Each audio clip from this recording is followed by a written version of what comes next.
All right, so we're recording. All right, so today we're going to set up a Vue.js JavaScript project. First thing I'm going to do is I'm going to install Node.js, NVM.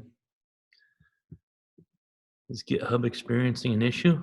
We saw that G unicorn.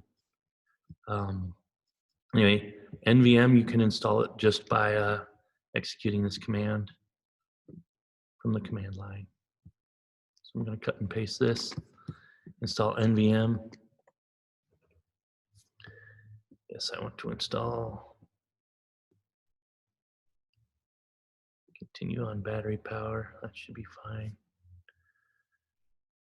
Is it going to install the Xcode developer tools? In the meantime, while it's doing that, go to downloads. Got Visual Studio Code and Chrome installed. What I want to do is I want to install my editor. Here we go. All right, we'll close that down. We'll go to Google Chrome instead of Safari.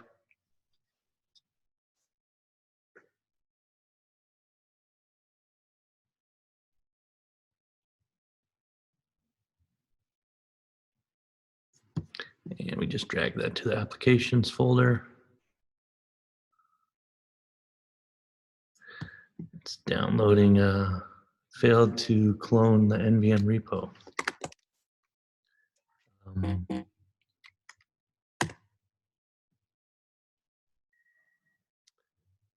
Well, isn't that fun?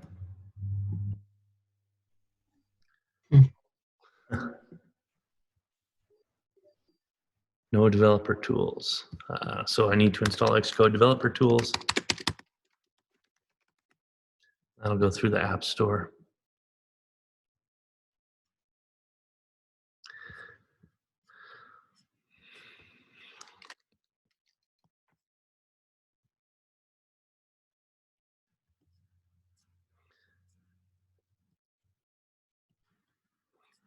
They don't expect anyone using Xcode to want to install it. Let's go to the App Store though and get it.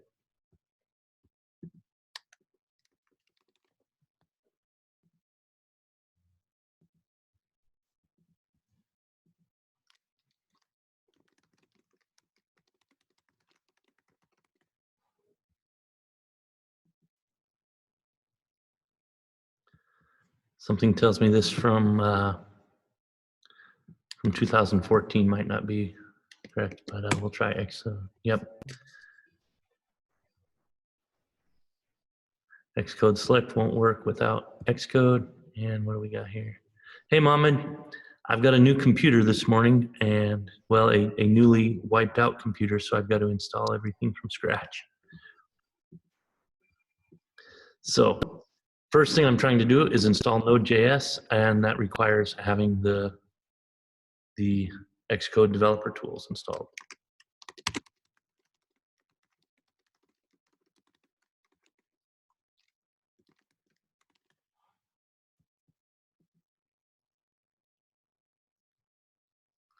It needs to be able to compile Node.js. So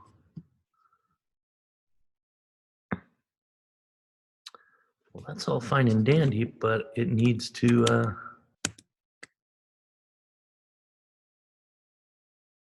okay, so it is installing right here, about 1 minute remaining.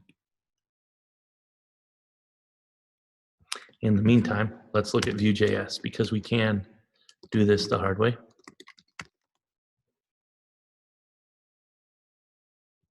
So maybe what I'll do is I will just use like a JS fiddle or something. On Windows, you can also install Node.js, but we don't really need Node.js. Vue.js is a client-side framework, and I guess I'm going to prove that now since I don't have the tools. We're just going to get started with Vue.js. Vue is like React or Angular. It's kind of a mix between the two and lighter than either one. But you can install the Vue CLA. You can also just grab a script tag. So what I'm going to do is I'm just going to create a file. on my file system. And I'll just go to my temp directory. And there's two ways you can go about this. You can just open your notepad or whatever, or text edit.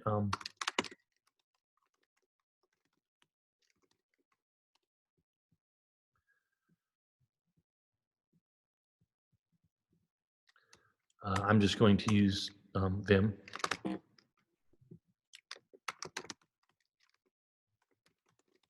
I'm going to create an HTML file.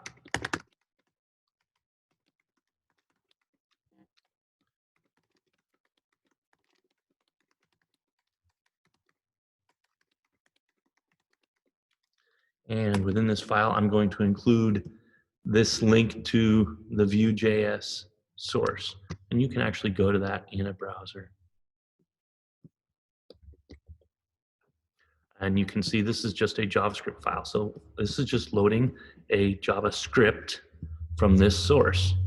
And there's two versions. There's a minimized version, and then there's this debug version, which is available. So the development version includes helpful warnings, and it's easier to read. The production version, it's minimized, removes some debugging, etc. Let me bring up the participants. Excuse me. All right. So in order to create an app, we just need to have an HTML file.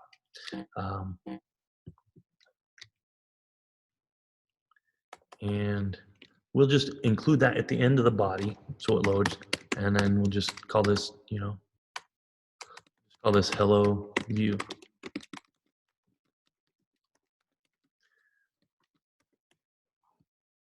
Now, I can bring up file,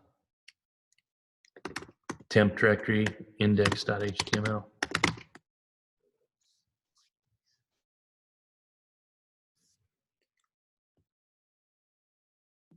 Let me see if I can bring up Chrome yet. There we go.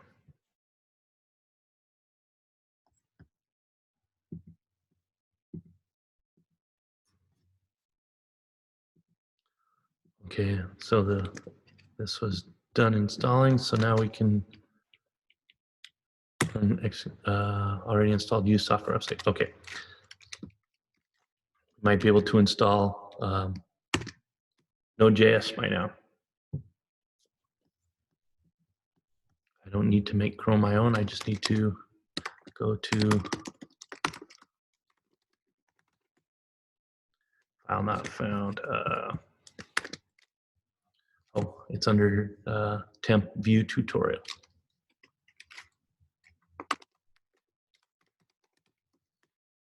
There we go. So we've got hello Vue. All right. So the simplest thing is, let me just make this in another. I don't even have hot screens for switching. That's unfortunate. Let's kill Safari then. And I'll close Visual Studio Code. I'll bring it up in.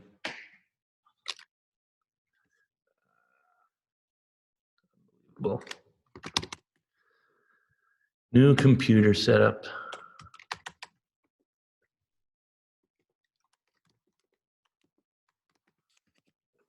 Where is it? Is it in the downloads directory? It is. It's not in the applications yet.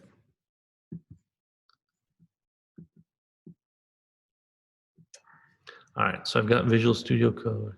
I want to open a folder. That's my temp Vue tutorial.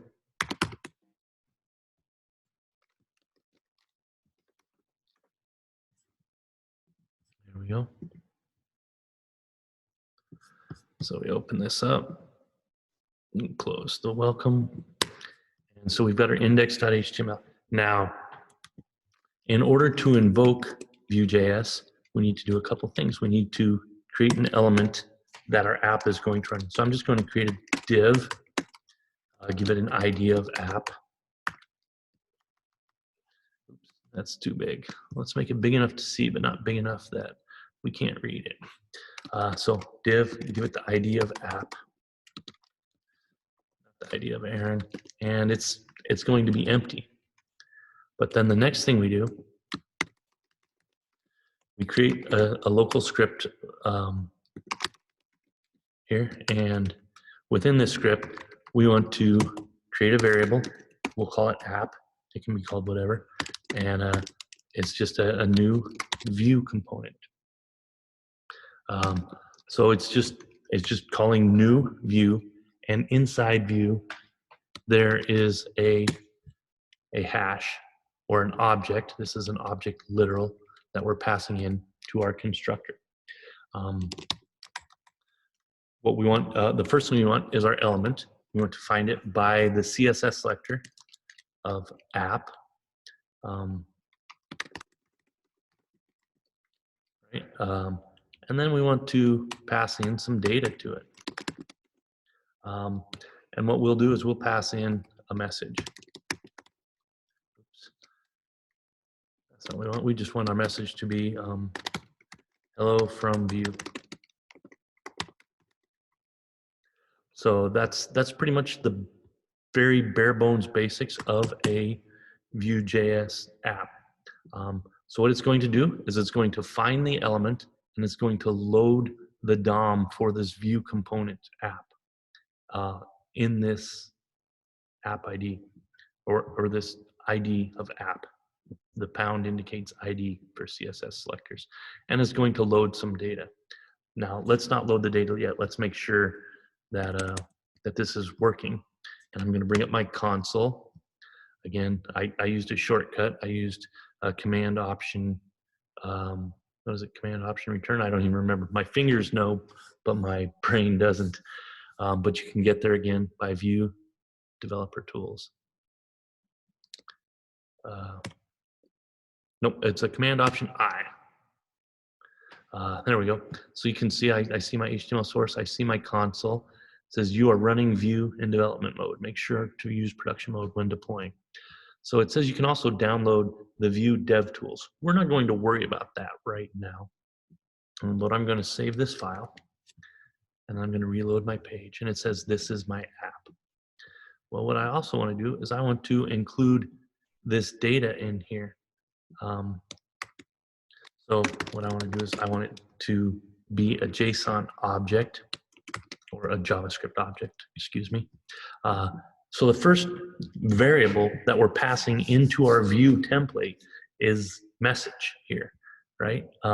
So I can include this with double curly braces.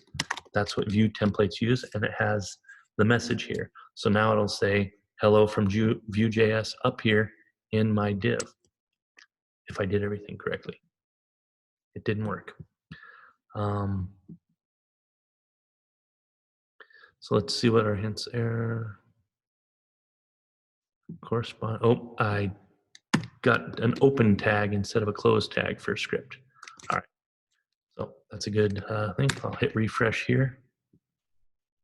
There it says hello from Vue.js right here. I can even delete the this is my app part.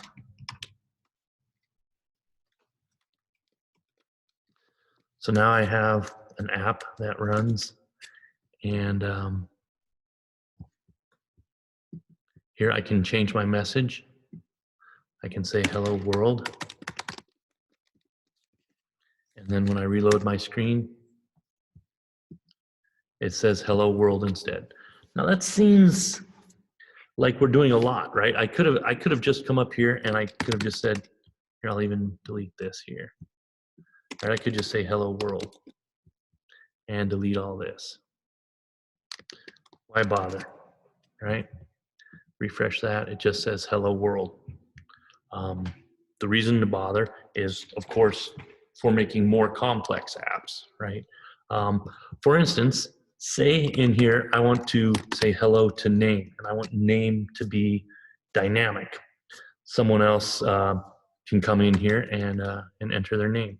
So I do hello name, and then of course I want to change this from message to name, and I'll put my name is Aaron here. So the data is passing a variable named name, and then my template up here is getting a variable named name. Vue is modifying the DOM, the document object model, and updating this and using app as the root element for this Vue component. And we hit hello, it says hello Aaron. Now, let's make this a little more interesting, right? Vue also has some conditional logic that it can have in here.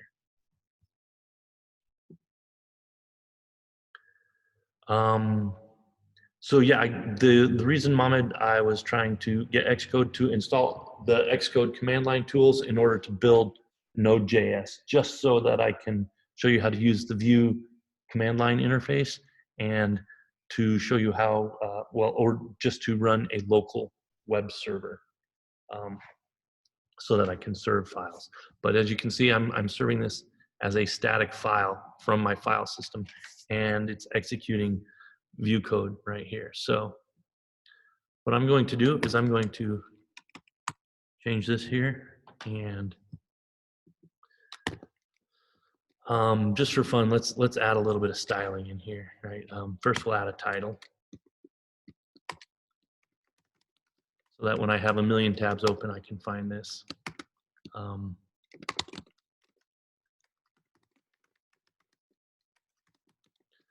right, come over here, and now I hit reload, and it says Vue.js tutorial instead of index.html. So that's a start.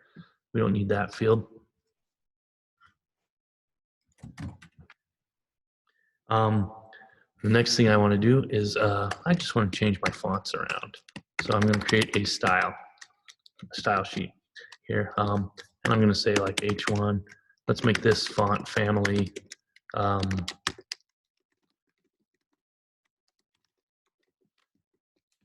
change that around. There we go. Just pick a font. We'll just go with, keep it simple, sans serif, which means without the little tails on the end. And then we'll do something like font size. So let's make it bigger. It's not that big. Let's make it even bigger. That's good enough. And then we can do things like we can change the color. This is my favorite combination because I use it for my web theme.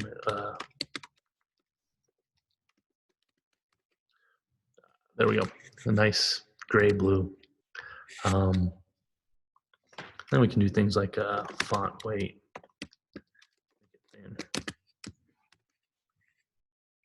That's cool.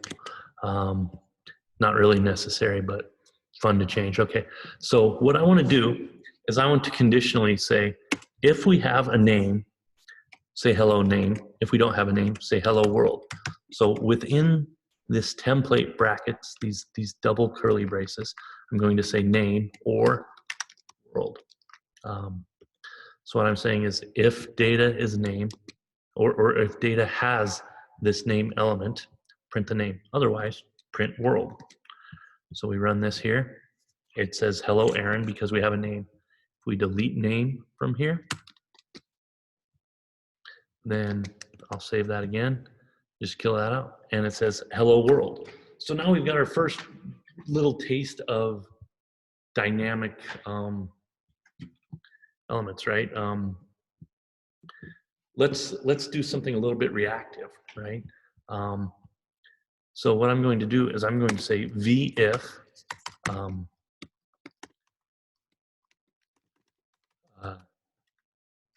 equals name, then we'll print hello name. Otherwise, we just won't show this whole H1 element. And we run this, and let's actually let's add something at the top here, just so we know that the page is loading.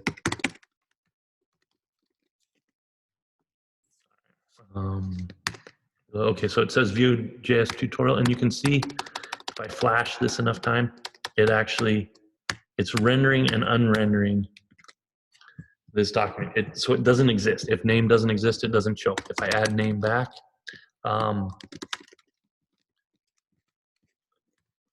reload, it says hello Aaron. Now I want it to be even more dynamic. I want to be able to update my model, because this is the model. The data is the data model of this element. I want to update the model dynamically based on what we have. So if name exists, we're going to display h1. And then alternately, we'll say h1 v, wait, we don't want it to be our root element. So let's because we can't conditionally render our root element. So I'm going to make this an h1 underneath. H1 is heading 1. And make this a div again. So this is our app here. This div id equals app. We have h1 now v if, and so the way I'm doing this, view conditional. I don't want class. Conditional rendering. So you can see this is just the Vue.js official documentation. So I have v if something, print something, and then I have v else something else. So they're using Vue is awesome. I'm doing hello name. If we don't have the name, what I want to do is instead I want to say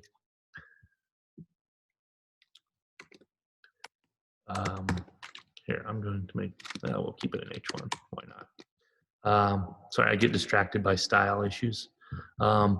V else, and these conditional attributes are kind of like Angular, and I don't love them in Vue. React doesn't use these sorts of conditional attributes, which aren't really HTML, although Vue parses them out. And they're not in the rendered document, but anyway, it conditionally renders this element. It says if this statement is true, then render this h1 element. Else, what we want to do is we want to say what is your name. So if we know your name, we're going to say hello, whoever you are. If we don't know your name, we're going to ask for your name instead. So let's go ahead and reload this.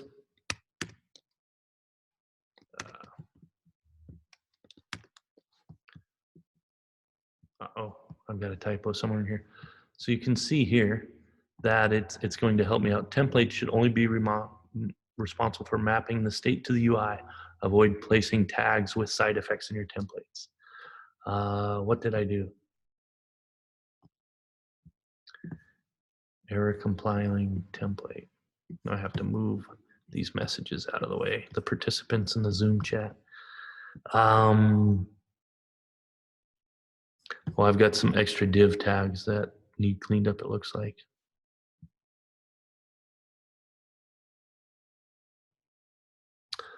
Let's look at the v else. Oh, that's okay. If name, h1, v else, what is your name? I've got something in here that it's not liking.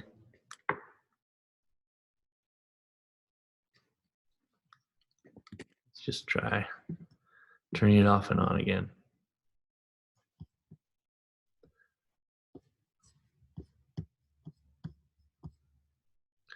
Well, this is just a warning, error compiling template. Should only avoid placing tags with side effects in your template.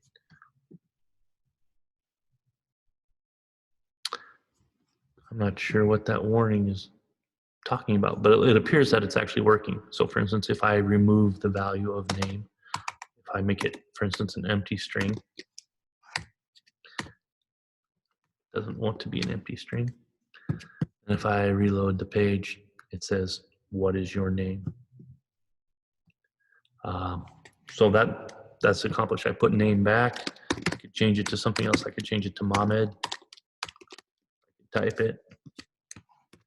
Hello, Mohammed. So I can do that. But let's leave it blank for now.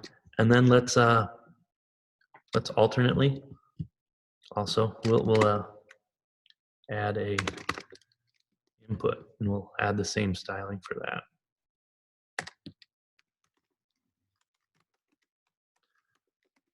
Name equals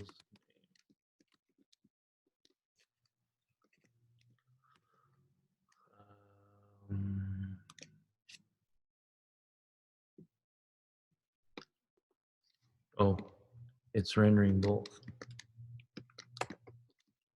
Oh, because I don't have, I'll just put that as null there. So what is your name? So now it renders that input box separately. We'll keep that out of the H1 for now, and you'll see why in a minute. It's also because it's bad HTML practice. Okay, so now what we want to do next is we want to, here we'll add a placeholder so we know what to do with this input field. There we go, enter your name. And then I can enter my name. It doesn't do anything right now. So what we're going to do now, this is where the magic of Vue starts to come in, where it can update the DOM by updating the model. So what I want to do is I want to do v-model equals, what do I want it to be? I want it to be name from the data. So under data, the data is the model. I'm specifying that name is the variable that I'm setting in this model. And we'll reload this. Now it says, what is your name? Enter your name. I can start to type my name. And as I type, it updates. And I can delete. I go back here. It's empty again. Now I can type Raj. And you see it goes letter by letter. But once we have a name, let's go ahead and set the name here. By default, I'll set it back to Aaron and reload this. So it says, hello, Aaron. It still has this prompt box without the what is your name. So what I want to do here is I want to, I'll just nest this under the H1 just for fun. So I'll reload this. And now I don't see my input. Because I know my name, I don't need that input field.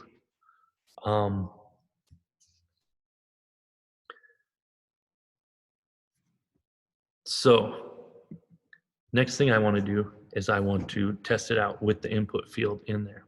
So I'm going to delete my name from the data model, reload my app. What is your name? Enter your name. I can enter my name here, and it's not updating. Why is that? Well, because I don't have a name piece in my model. So I'll go back to name equals null. Reload that. What is your name? Oops, I started to type something, and then it went away. It just says hello S. Because as soon as I set the first letter, I mistyped. I meant to type an A instead of an S. As soon as I typed a letter, name had a value. It had a value of S for practical purposes. So this condition, v if name is not null, then it goes from what is your name, including the input box, to hello name, hello S. This is one of the first challenges I encountered in using Vue.js. Luckily, a quick Google search or two turned up the answer. So Vue update only, update model only on blur. You can see what I chose. So how to prevent V model changes while the input is being entered. So this is wrong, this is wrong. Here's what we want. We want vmodel.lazy. Lazy means it only updates the model when there is some other change, not on every key press, not on change. So like on blur. So what I do is I just add vmodel.lazy. And when I do that, I go back to my web app. I'll hit reload. Oop, I've got S down here again. Let's just set that to null. So what is your name? Now I can type my name in.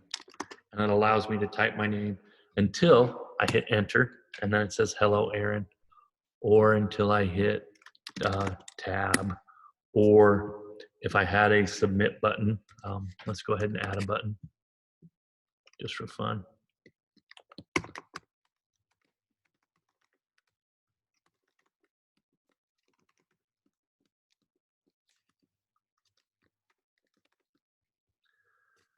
That'll never do. I need it to be big font like the rest of my stuff. All right. So now, if I click, it'll also update. So it's essentially doing on Blur, I think, that it's waiting for a state change until that element, that input element, is no longer active. Enter your name field.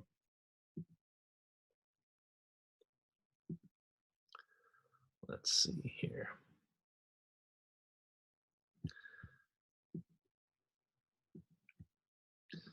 So I might do this.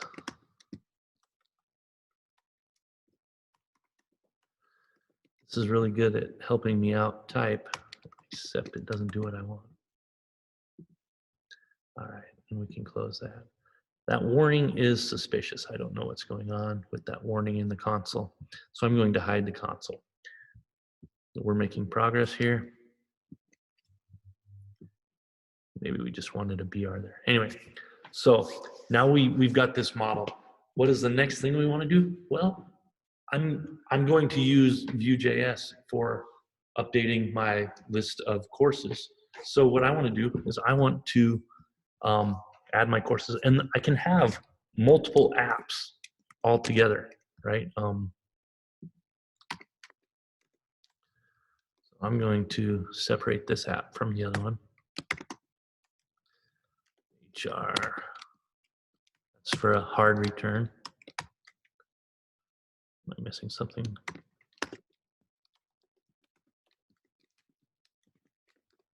All right, yeah, so now I've just got these hard returns to separate. I've got my heading, which is outside my app. I have my first app, which I'm calling app. Maybe I'll change this to greeting. And then when I do that, it doesn't know how to render it as an app. But if I go down here in my app and I specify the element name, it's greeting. Going to run that. Now it works again, and I can enter my name. Hello, Aaron. Okay, we're doing good here. Next thing we want to do is we want to display a list of courses. And I happen to have that on an S3 bucket. And then I'm going to have to try and type from my notes here. Let's see, it is OneShore, oops, not the strip, OneShore training dot s3-us-west-2 dot amazonaws.com courses JSON. I got it on the first try, only half a dozen typos along the way. So I've got this this REST API. In reality, it's just an Amazon S3 bucket. It's a file. It's a static file being served. And it shows me the courses. You know, on Monday we do test automation with Java. Today we do web development with JavaScript. Tomorrow on Wednesday we're going to do REST APIs with Python and so forth. So what I want to do, just for an experiment, I'm going to grab this list of JSON and I'm going to add it to my file here, right? So I'm going to just add this. And so now I have the JSON. I'm simulating that I'm loading an API to get this. By the way, let's take a break here. Have you guys been able to follow along in creating your own app?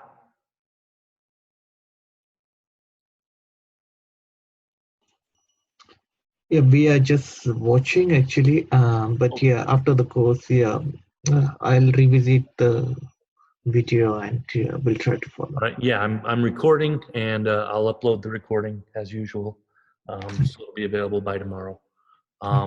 Great. So let's go ahead and continue. If you're just watching, pretty easy to get what's going on.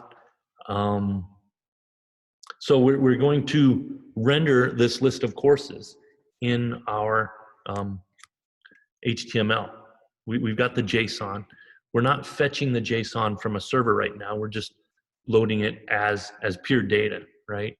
So let's create another app, right? Let's call this app courses.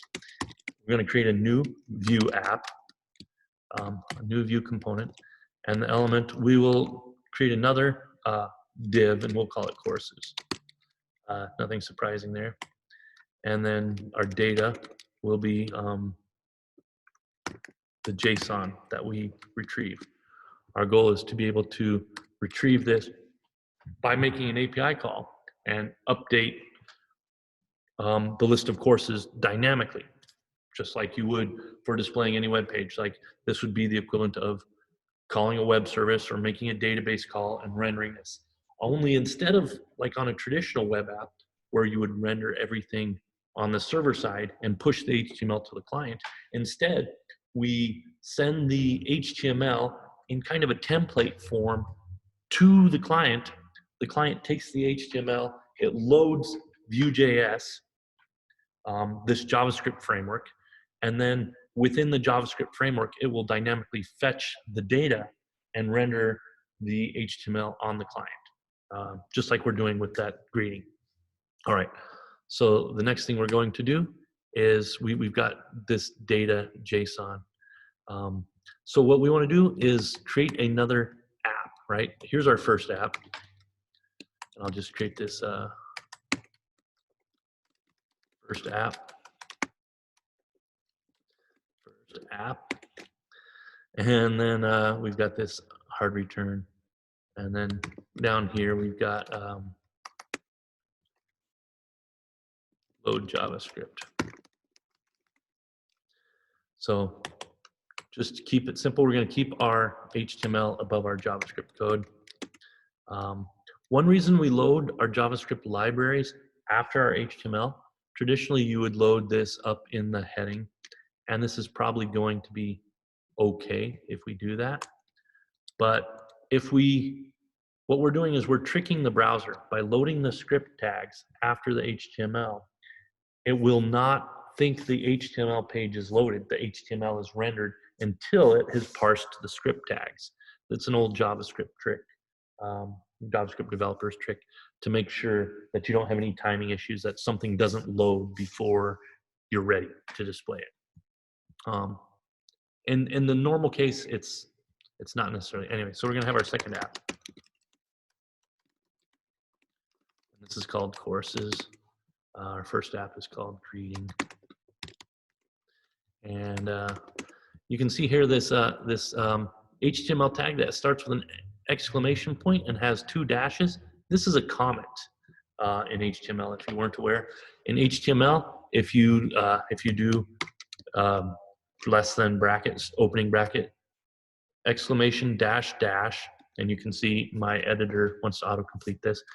This is a comment, and it will be ignored.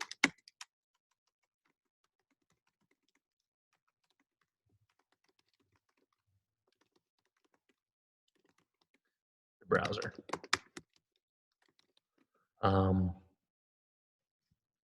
So anyway, just a side view in case you didn't know that those were HTML comment tags. So we've got our second app, courses, and first thing we need a container. We need an element that's going to be the root of the document object model for our app. So what do we call it? We call it courses. We'll give it an ID of courses. And let's just start off. With we're going to create a JavaScript entity for this, and we're going to start off with heading, and we're going to call it my training courses, just to sanity check because we don't know that all that JSON's going to load. So then we can do this, and we can do you know,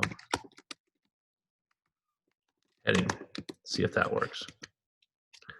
Come back over here to our app and we reload. It's not finding it. Okay. Well, I'm missing a closing tag to start off with. Data, heading, courses. That looks okay for me. Courses. All right. There we go. We had it for a sec. What is your name? And now my name is empty. Help me find out what I did wrong.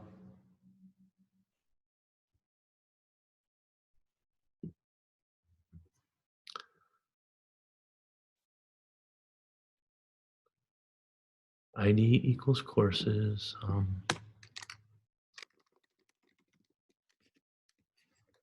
see that. So that's there. Take a look at our console. Oh, we've got some JSON parsing trouble here. So that means that this first app might not even work. Nope, first app's working. Failure happens after all that loads. New app greeting. This is that warning.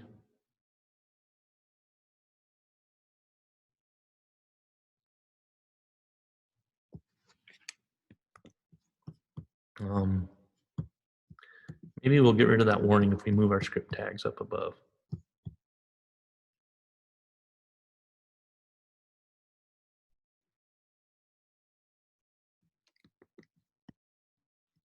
Move these back up into the header. Oops.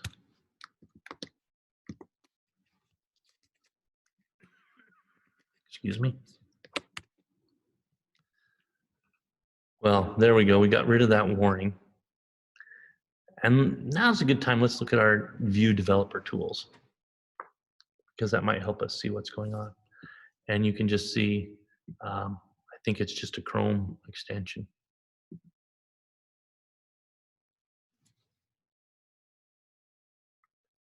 By the way, can I get a confirmation? Can you guys still hear me? It looks like I'm having some network issues. Yes, we can. Okay, so it may be GitHub again. Remember we saw that that pink unicorn where GitHub was having some trouble. Yeah, it looks like GitHub's having trouble. If we go anywhere else, if we go to, I don't know. Yeah, it's GitHub is blowing up on us. Cool.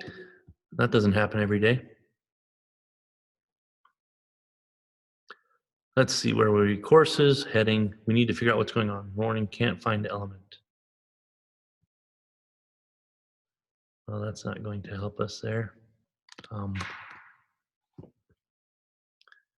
Make sure to turn on production mode, download Vue developer tools. Cannot find element courses. Cannot find element greeting. Okay. Yeah, I think this script tag should be below.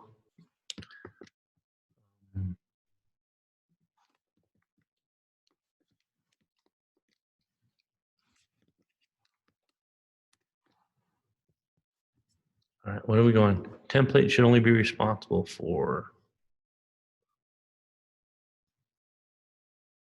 mapping the state. Oh, I know what it's warning. It wants us to have a separate template file. Property or method heading is not defined in this instance, but referenced during render. Make sure this property is reactive, either in the data or for class-based components. Declaring reactive components. So it doesn't like heading.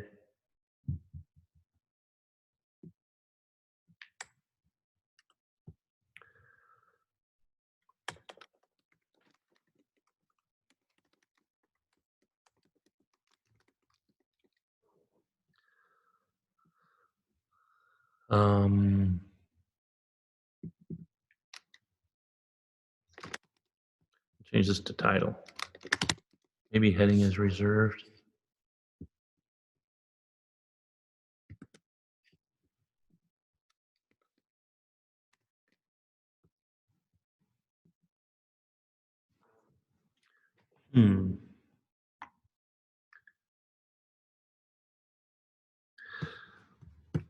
Let's go ahead and remove all this JSON data out of here for now. Just save it in a file.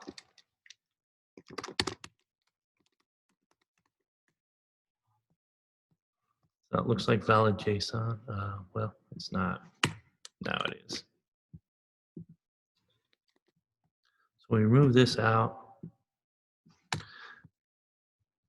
Got new view, element courses, data title, my training courses, courses.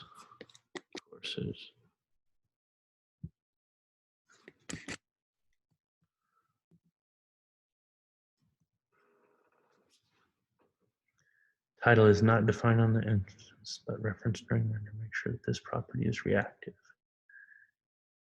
Either in a data option. Maybe I should read the documentation.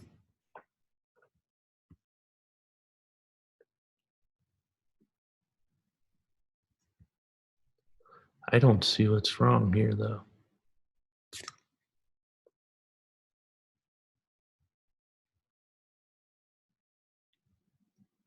All right, let's read what that conditional rendering, that wasn't it.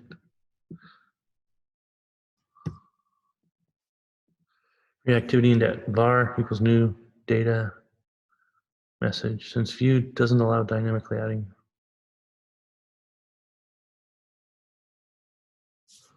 Oh, so I need an element. No, I have an element.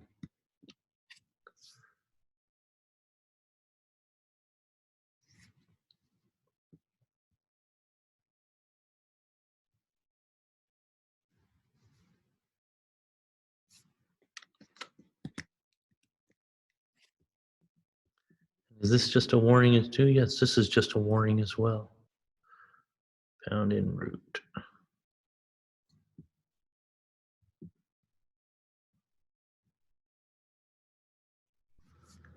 All right, let's add it to our first app and see what it does.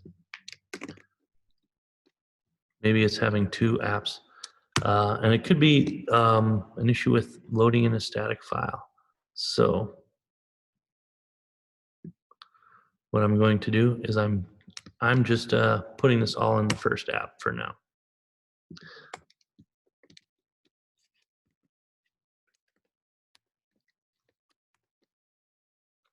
That works. RC equals new view.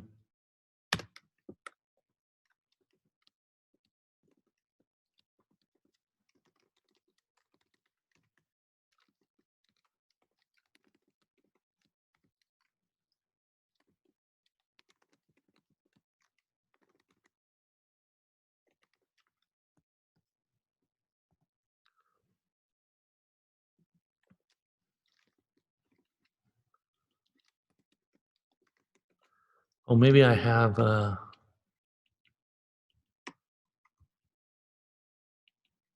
yes, I think that's what's going on. That I have some element that's not closed here. Is it my input? Nope, that's closed. Oh. Div is not closed. Closed div. That was what was going on. All right, I bet the Vue developer tools would have given me a better hint on that. Sorry for taking you guys down that rabbit hole. Make sure your HTML is valid. All right, so now I can go to courses, and I'll start here, H2.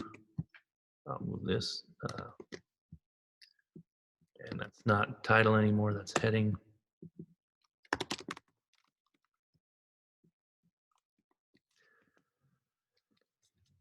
And reload.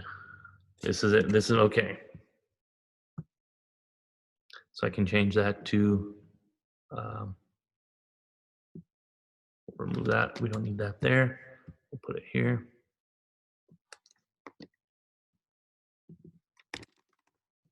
All right, now we're cooking. So next thing we need to do is we need to add this JSON back. So we can add this in here. We can just put this back in here. So what I'm doing now is I'm pasting all of this courses data, convert to JSON.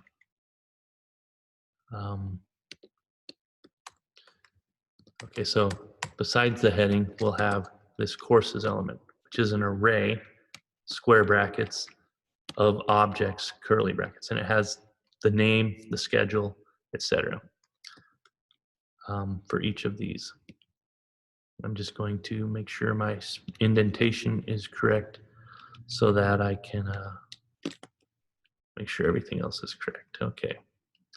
So this lines up with that array.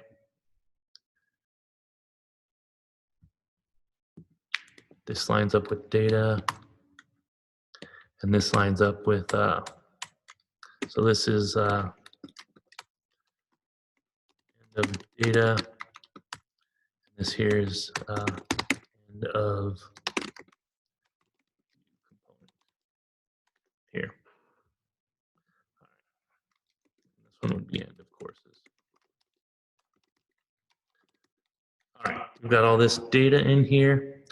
We've got the courses. Let's see what happens when we try and reload the page. Okay, it says my training courses. We didn't get any errors. All right. How's the Vue Tools extension doing? GitHub's back. So yeah, we just want to get the Chrome extension anyway. Add to Chrome, add extension, and voila. And now, the cool thing is we go to console, or maybe we need to reload this page. Expand this out, and I don't see my Vue Dev Tools. Let's forget about that since we're running low on time. Let's check name. Does this still work? Yes, hello Aaron, my training courses. Now, what I wanted to show you about 15 minutes ago was for my courses, what I want to do is I want to create a list, and it's just going to be an unordered list. And it's just going to have course name and day, right? So we load that, and we run course name day. What do we want to do? We want to use a for loop. So look for Vue loop over object or over array. Not Aaron. List rendering. Okay, so here in the Vue documentation, you use v4 tag for item in items, or for in our case, we went for course in courses. Because courses is this array of objects. So let's go ahead and do for each list item, this v4 will create a new li element for each element in this list. And we could, so for item in items, I think we can declare it inline Vue v4 inline.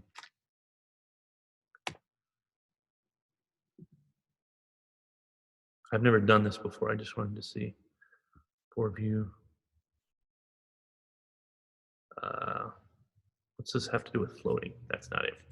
What I was going to do is I was going to say, I'm not going to worry about it. We're out of time. Course in courses. We know that courses is an array, and we can test that out by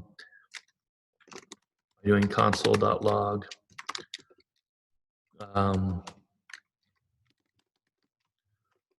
array.isArray.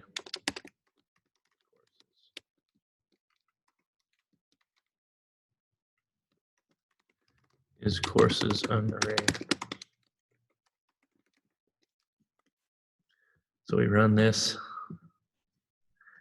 and go to our console log. It looks like it didn't print it out there. I'm not gonna run out. But what we can see here is it printed course name, comma, day 5 times. So we're doing something right. It has 5 elements. It creates an li element 5 times. And this is where Vue finally starts to look like it's paying off over rendering plain HTML. So what we want to do is we want to create our element. We'll create like an H3, and let's go ahead and style these things. H1, H2, H3. Give them pretty style. We'll say H2 font size is we want like 30 pixels, and H3 we want font size 24 pixels, and we want font style to be italic. And you'll see what we're going to do with this in a second.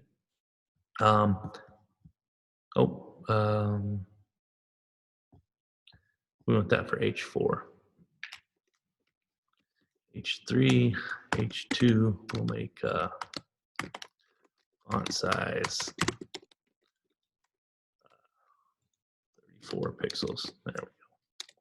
We'll make this one bold. I can spell it. All right.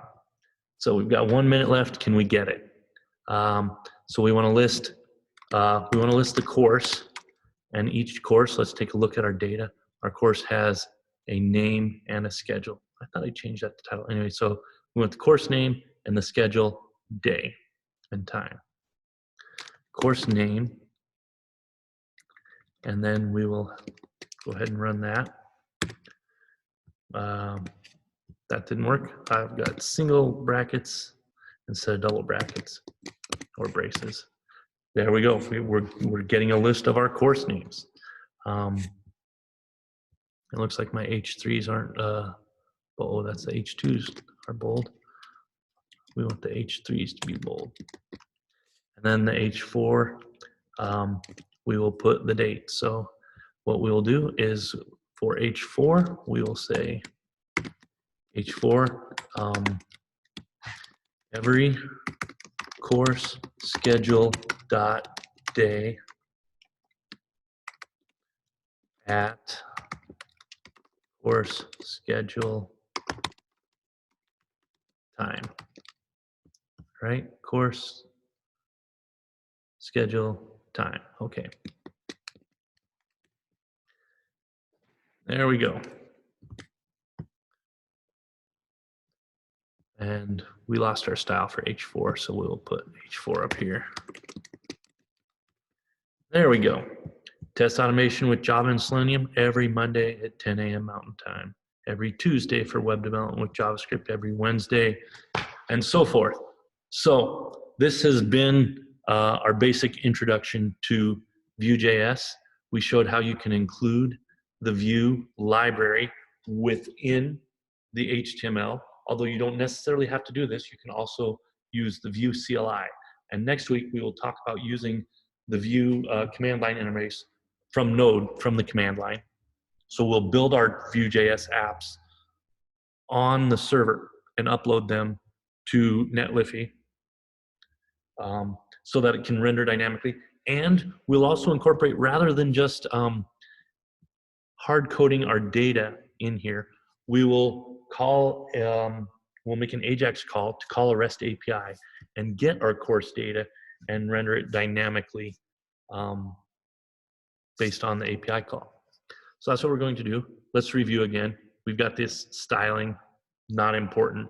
I just wanted some pretty styling. We can reactively get an element and change the DOM dynamically without reloading the page. That's the cool thing about client-side frameworks. And then within Vue, we created our Vue template, and within our Vue template, we can access data from our model. And now this model and this template are all on the client. There's no server side. And to prove that, I'm serving this from a file. I don't even have a web server running to host this. So there's no rendering anywhere except within this static file. all in JavaScript on the client by the browser. So our templates have this data, and we have a couple of attributes, these hooks that we've introduced you to. One, the v-if conditionally renders.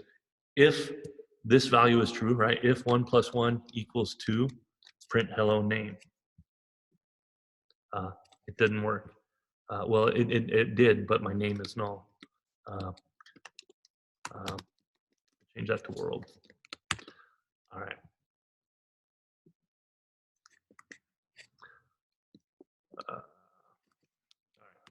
Forget about that. But what I want to do is if 1 + 1 = 2 is equal to 2. There we go. Now we render this. It's that easy. So you can take any condition, right? If ASDF is numeric or whatever, or is array. Let's not worry about that. If name. So if we have a name, we render the name. If we don't have the name,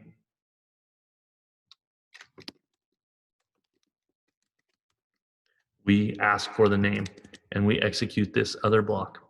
This input field, just by tying it to our model, our Vue model, and the model is defined by the data attribute of our Vue object, it dynamically updates the model, and by updating the model, it dynamically updates this greeting here, so that when I set the model attribute of name, it gets a name and it enters the name. So it's, Aaron. Oops. Oh, that's something interesting. You can see here, name is set to world here, which is why it had world in the text box instead of whatever.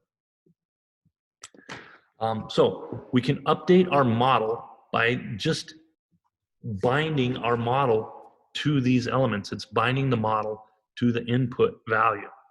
And then lastly, our Vue elements, we create a Vue element by calling new Vue, and then we pass in this object literal. And we've only looked at a couple things. We've looked at the element identifier, EL, which tells you which attribute to do. So for instance, if we change this first one to courses and this next one to greeting, so now the courses app will display in the greeting element, and the greeting app will display in the courses element. And that actually breaks because our templates don't know how, right? Our courses app is looking to display a list of courses. Our greeting app is looking to say hello or what is your name. So now we go back to this. Okay, so that's about it for today. Do you guys have any questions or comments? It looks like Raj had to go, but do you have any questions or comments, Mohammed? Yes, I have a question about the performance. If it's running on the client side, what about the performance? Because it's... So yes, that can be an issue, and when you create very complex apps, you can end up taxing the client system. So it's always a trade-off. Number one, the client has to render the page, and it's, JavaScript is faster than it used to be, but it's not necessarily the fastest thing in the world. So it does take a while to render. You can see it renders fairly quickly for a simple page like this. It's rendering this conditionally, and then it's looping through and rendering all these elements. And you saw occasionally before, you could see it changing from the default value to the rendered value, right? I don't know if you saw it on the screen share, but I could see it flashing the default value before Vue updated it. So use client-side logic sparingly. There's There's obviously apps like Gmail and whatnot that use extensive client-side rendering, very dynamic, very very detailed, right? So it can be done. The trade-off is if you push some rendering to the client, well, then you don't have so much to do on the server. And if you're Facebook and you have 1 billion people hitting your web servers, by having some of the rendering being done by the browser on the client, and a browser with 2 gigahertz processor and 8 gigabytes of RAM or whatever you've got, that's a nice development workstation spec. That's fairly typical.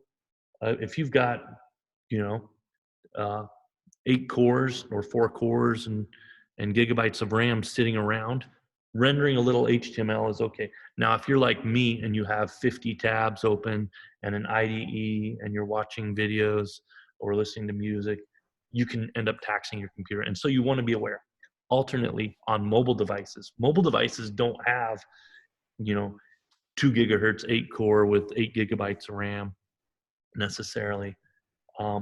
So that's where performance can be affected with either complex mobile apps or web pages that really tax the components. So use it sparingly.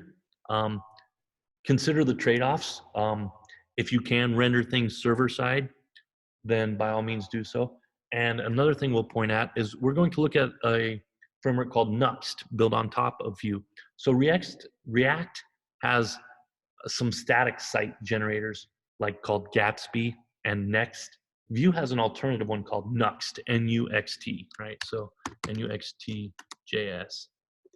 And what you can do is you can do a lot of this rendering, things like rendering of this content, which isn't going to change, right? The list of courses may be dynamic, but it's not going to change within the rendering of the page. So what I can do is I can render this before generating my HTML, and I can render it as part of my build step so that it creates the HTML to do this, and then publishes that. And that's one thing that Netlify stresses is Netlify is pure static.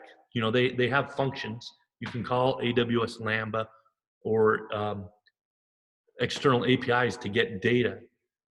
But Netlify is about pushing as much as you can to the edge to pre-render your content, to not have a server side, so to pre-render as part of your build step all the HTML you can. So maybe the only thing that would actually be reactive on this Vue.js tutorial page would be binding of this input to the name field. So, and there's ways to do that. So single page apps can have performance issues, and they can also run into the issue of search engine optimization. For instance, if all this data is loading dynamically and Google's web scraper comes by and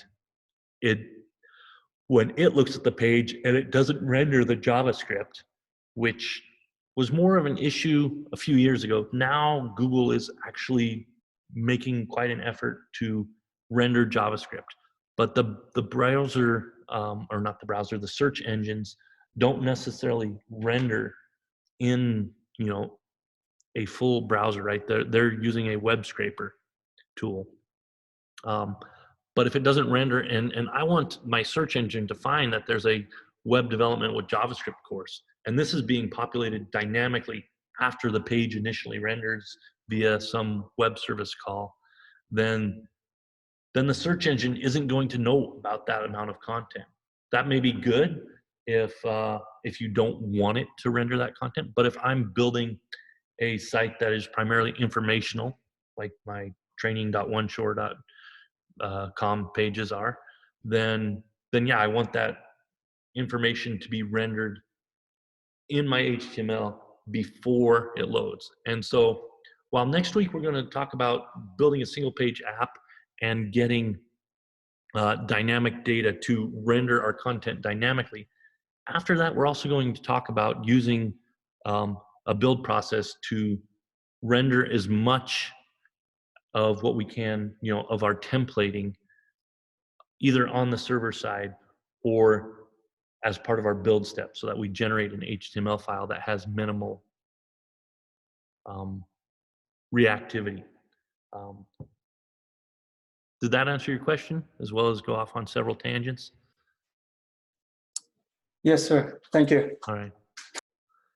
Hey, Faisal, it looks like you joined us right at the end of our course. Did you have anything you wanted to comment on?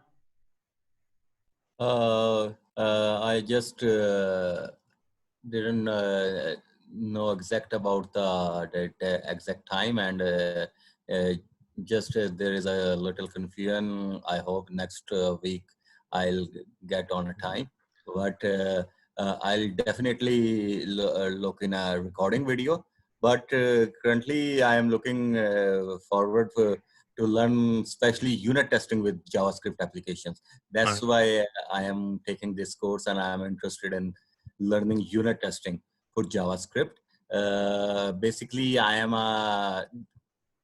have 10 years of experience in industry. Mostly, I've been busy with the full stack development, especially in Java, PHP, Python, some old school applications. So now looking forward to learn about modern technologies like React and Angular based applications.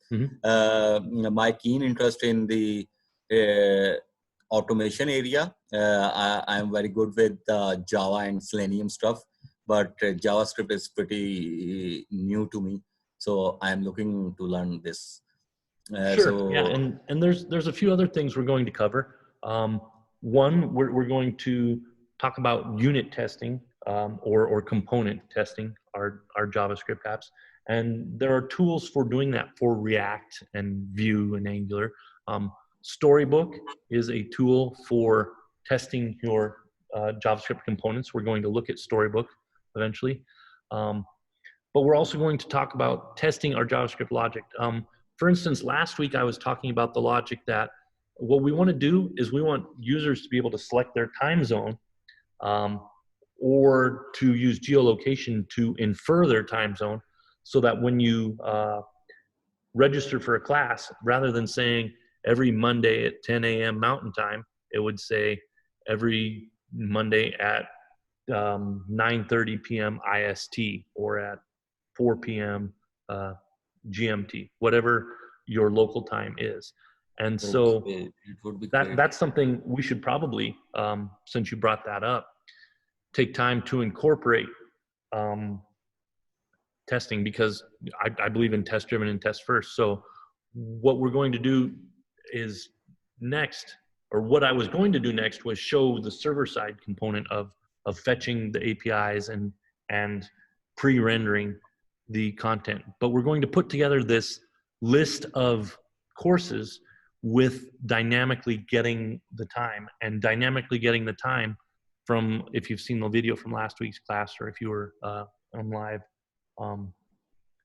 the code for determining your time zone is a bit tricky and could really use some testing. So that's something, maybe what I'll do is, in the time this week when I put together the list of courses with the times and have it dynamically generated and put it on the training.oneshore.com site, that I will also add some unit tests to make sure that it's getting the right time zone for the location.